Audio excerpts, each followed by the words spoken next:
नमस्कार, मैं भारती। आज हम बात करेंगे एक बहुत ही इम्पोर्टेंट इंटरनेशनल इशू पर। अमेरिका का 500% टैरिफ प्रपोज़ल जो इंडिया के नाम से जोड़ा जा रहा है। सबसे पहले एक बात क्लियर कर देता हूँ, ये अभी लॉ नहीं बना है, बल्कि अमेरिका में एक प्रपोज़ल बिल है। लेकिन क्योंकि बात 500% टैरिफ की हो रही है, इसलिए ये न्यूज़ सीरियस है। अब सवाल यह है, अमेरिका ने ऐसा प्रपोज़ल क्यों रखा? इसका मेन रीज़न है रशिया यूक्रेन वॉर। अमेरिका चाहता है कि दुनिया के ज़्यादा से ज़्यादा देश रशिया से ऑयल और गैस ना खरीदें, ताकि रशिया पर इकोनॉमिक प्रेशर बन सके।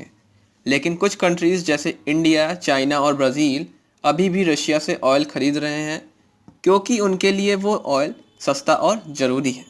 इसी बात को लेकर अमेरिका में एक बिल प्रपोज किया गया है, जिसमें कहा गया है कि जो कंट्रीज़ रशिया से एनर्जी खरीदेंगी, उनके प्रोडक्ट्स पर 500% तक का इंपोर्ट टैरिफ लगाया जा सकता है। अब यहाँ समझने वाली बात यह है, टैरिफ मतलब टैक्स।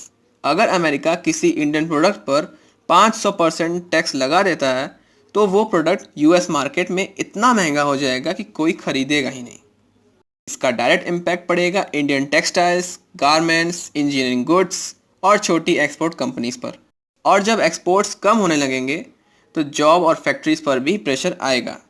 इसी वजह से इंडियन एक्सपोर्टर्स और एमएसएमई सेक्टर थोड़ा कंसर्न है। अब बात करते हैं इंडिया का स्टैंड क्या है।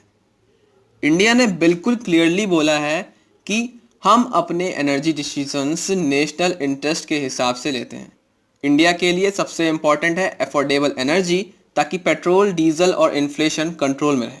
इसी न्यूज़ के बाद आपने देखा होगा स्टॉक मार्केट में थोड़ी nervousness I, specially export linked companies के शेयर गिरे।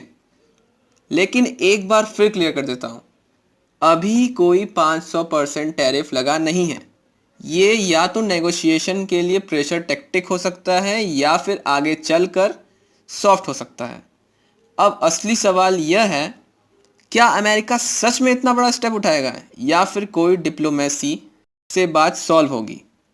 अपनी राय कमेंट में ज़रूर बताइए। क्या इंडिया को अपना स्टैंड बदलना चाहिए, या फिर अपने नेशनल इंटरेस्ट पर ही खड़ा रहना चाहिए? धन्यवाद।